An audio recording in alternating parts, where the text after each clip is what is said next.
Hey kids, this is Ivan. How you doing? Well, today I'd like to talk a little bit about a class that I really actually like quite a bit in 5th edition Dungeons and Dragons, and that is this guy right here, the Wizard. But I'm going to talk about the good, the bad, and the ugly. Now, I actually have experience in this case because I'm playing a wizard in the game that Eloy is running on Wednesday nights for his daughter that Jose and I are actually playing in as well. And, Eloy has mentioned several times that he feels that this particular wizard, this version of the wizard, is probably the best out of any iteration of Dungeons and Dragons. And in a lot of ways, I have to agree with him. You may not agree with this. It may bother your aesthetic, especially if you're older like me. But for the most part, having access to these cantrips that they can cast whenever they want to, the cantrips are more powerful or useful than we would be used to. To me, it makes them feel more magical. It doesn't break the game in some kind of way. It makes them do what they're supposed to be able to do as somebody that's magical. And the ability to do some kind of damage with the cantrips, that I've been able to do, it's equivalent to using a weapon. You have to make it to hit roll, for crying out loud. It's not a given, and all that stuff. It's not magic missile. Or people that can save against your cantrips, depending on what they are. So it's the equivalent of banging somebody with your staff or, with a dagger or a dart, but you feel like a wizard. So it's actually pretty cool. I like that a lot.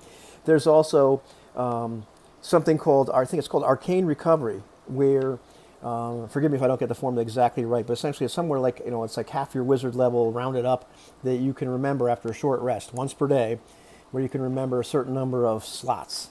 And it's, slots per level. So there's, depending on, it costs you more if you want to remember higher level spells. You can't remember as many.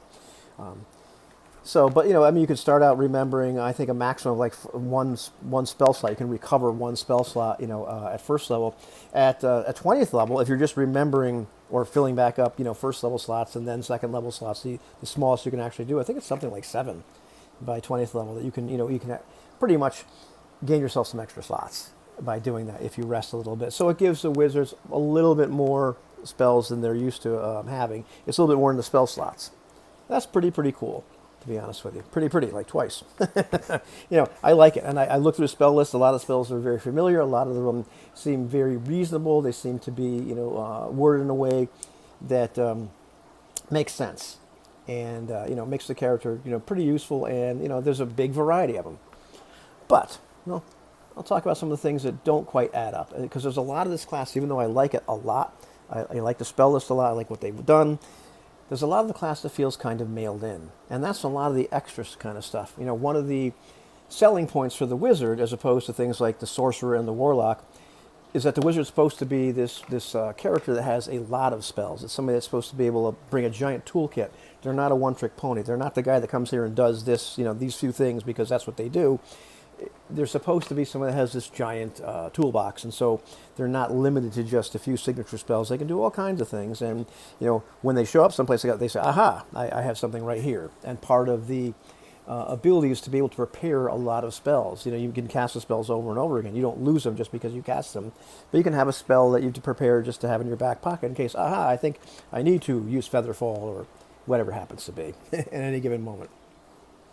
This seems good. In fact, you can, in order to prepare spells, or the formula used to prepare spells, is your wizard level plus your ability score modifier. So at the beginning, you can actually prepare more spells than you can cast in terms of spell slots. And I base this on somebody that's going to create a wizard and try to create them as powerful as they possibly can, where you put, your highest score is going to be intelligence to begin with, and then every time you can increase your ability score, well, you pick intelligence first until that's all maxed out, which I think would be about 8th level, really. So at first level, the maximum number of spells you can prepare would be 4, but you can only cast 2. So you have a wider variety. Let's see, something around like the 3rd level, it's 6 and 6, so then it kind of equals out. And then 6th level, it's like 10 and 10. And it kind of leapfrogs a little bit. 10th level is 15 and 15. 15th level, you can prepare a maximum of 20 spells and cast 18. So you can remember a couple more. And then, let's see, about 20th level, you can prepare 25 spells and only cast 22. However, don't forget that there's those spells that you can regain. Those spell slots you can regain through that, I think it's called Arcane Recovery. So really, the number of spells that you can cast is a little bit different depending on, and once again, I did this to the extreme where you're preparing like first level spells or recovering first level spells first and then second level spells, those kind of slots. because you can do that once. I think it's one short rest. You're able to do that per day. And so all of a sudden the numbers are a little bit different. At 5th level, well, you can cast 9 spells per day, but you can remember 3. So you can actually really cast 12. So it's more the number that you can actually prepare. At 10th level, it's something like you can prepare 15 spells per day, but if you use that Arcane Recovery, well, you can really cast 20 spells per day. So you're doing some repeats there at that point. Let's see, 15th level, you can prepare 20 spells, but you can cast up to 24 if you're using that Arcane Recovery. And even at 20th level, you can prepare 25 spells, but you can cast up to 29 spells at that point, at maximum. So my point being that it's about equal at that point. You don't have that ability to remember a lot more spells that you can actually cast. There's kind of this 1-to-1 ratio going on, which is different than the kind of the vibe of the class in the first place, or what the vibe of the class is supposed to be. And what makes that a little bit more, well, it kind of ushers in, really, my next point. And that is the lackluster flavor of the traditions or schools. They use both words for this. And, so they divide magic up into various different schools. So at second level, you can choose to be a member of the school of like evocation or abjuration or conjuration, or I'm forgetting some of them because it's been a while, transmutation and necromancy and all that kind of stuff. And you say, okay, cool. So I can at second level, I can be, choose a school, and maybe I'll be able to do something a little bit different. And you find that at, I think it's something like second level, and then, let's see what else, 6th level, 10th level, and 14th level, you get something nifty related to that school.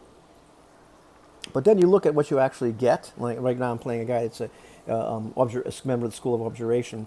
And my ability right now is like when I cast area of effect spells that are damaging, if I have friends in that area of effect, well then, if it's save for half, well then they automatically take half damage and can save for full. But I'm thinking to myself, well, how often am I really going to cast Burning Hands when my friends are right there? They'd probably kill me. It's neat, it's something, but it's not all that great, to be honest with you. It's not what I would expected to be able to do or have as a bonus for being a wizard that specialized in spells that do damage, that sort of thing. And if I look at the other ones, it's not all that great either. Then at 6th and 10th and 14th level, you get these other abilities. And to be quite honest with you, the 6th level ones are kind of lackluster as well. They don't really get kind of interesting until 10th or 14th level. That's a long, long time to wait to have the flavor of any kind of school sort of show up. It just, at the end of the day, I'm looking at it going, it really felt like they mailed these things in. Like, what's the point of having these schools?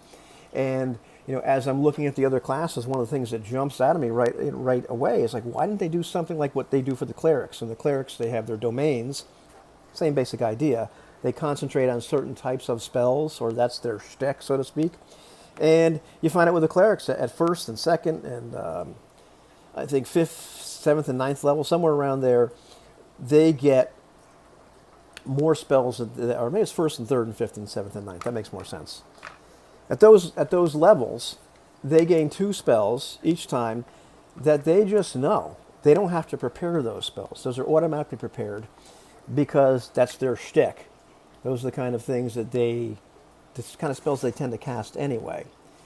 That makes a lot more sense. I wonder to myself as an abjuration wizard, why am I not able to just have a few of those spells prepared all the time, the kind of spells that I normally would cast because I'm a kind of guy that does damage.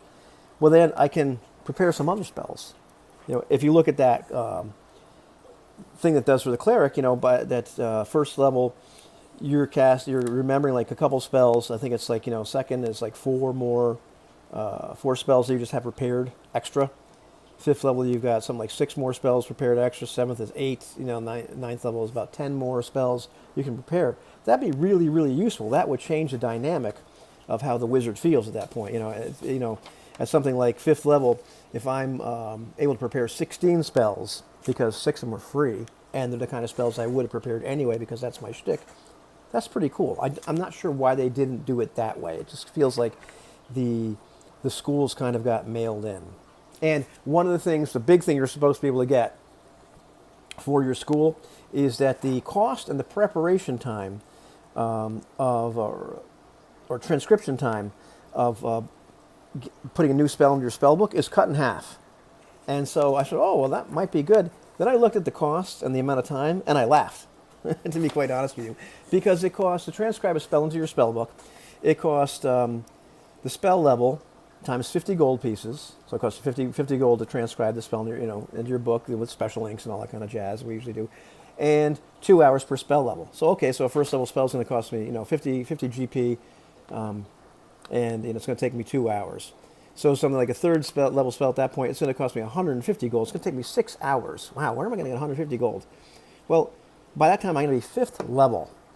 If I don't have 150 gold laying around by 5th level that I can use for something like that, I got problems. Even let's see down here, for my 6th level spells, wow, it's going to cost me 300. 7th level spells going to cost me 350 gold. Where am I going to get 350 gold? I'm going to be 13th level at that time. If I don't have 350 gold laying around, there's a problem. And yeah, okay, it's going to take me 14 hours. Good chance we're going to have some downtime between these adventures. So the idea that I can do these things for half price doesn't excite me. That just feels like it got mailed in, and that just feels kind of like, not so great. So stuff like that. The class I like. The schools, they just don't seem to give you very much, or it just seems very, very lackluster. And it seems like you ought to be able to prepare more spells you can actually cast to give the wizard that kind of feel. It seems like it would be a really stupid, easy thing to do for them to have done, is to take the thing you do for the cleric and just do it for the wizard, and you kind of bang, there you go. There's your wizard with a lot of spells. That's one of those things I kind of look at and shake my head and wonder about. And then the other thing, it really honestly has nothing to do with whether I like it or not. It just makes me laugh. It's the time it takes to prepare spells in the morning after you sleep. And I think you have to have something like, I think a long rest might be 6 to 8 hours, of which you don't have to be sleeping the entire time. I think you might have to sleep for 6 hours of it or whatever. And so it's the usual shtick. The wizard has to get a good night's sleep, and then they can prepare their spells. And it's really, really funny because to prepare your spells, it takes you, I think it's like 1 minute per spell level per spell. And so I'm looking at, what would be the maximum amount of time a given wizard would have to take to prepare his spells in the morning. And so first level, it would take him 4 minutes. Okay, and I'm going with the absolute maximum amount of time. Like, let's see, 5th level might take him 26 minutes. And literally what I'm doing here is I'm saying he's going to remember as many third level spells as he possibly can, and he's just going to remember like 1 first and 1 second level spells. Like, really ridiculous, Absolutely. At 7th level, it's like 38 minutes. It's going to take him at 10th level. It's going to take him 1 hour and 5 minutes to remember his spells. If he really, really goes for broke, remembering all these high-level spells. 15th level, it's going to take him 2 hours and 12 minutes, tops. And I think it's 20th level, 3 hours and 9 minutes in the morning to remember like just a buttload of 9th level spells, and then like 1 first, 1 second, it's never going to do it like that. These are the maximums. I'm dying, laughing, because, listen, back in my day, you had to have 8 hours of sleep, and then you had to have 1 hour for every level of spell you were trying to remember. So our wizard that could cast 9th level spells, he was sleeping for 8 hours, getting up at like, say, 6 o'clock in the morning. Then it took him 9 hours. If he wanted to remember his 9th level spells, it took him 9 hours to do this. I'm sitting there and looking at his book and remembering all this stuff. So now it's 6, and it's 9 and 12. And so like 3 o'clock in the afternoon, this guy gets up, walks to the dungeon, and finds all of his friends dead because he wasn't there. So that just makes me laugh. I think it's really cool. I think it's great. I don't want to spend a lot of time remembering my spells, but in the morning or preparing my spells, I thought that was kind of funny. And to be honest with you, I'm glad it's that way. So overall, I like the class. I like the spells. I like the stuff they've done with the cantrips. The traditions in the schools, I just look at it and scratch my head and say, like, what kind of preparation did they do for this? It could have been so much better. Take it easy, kids.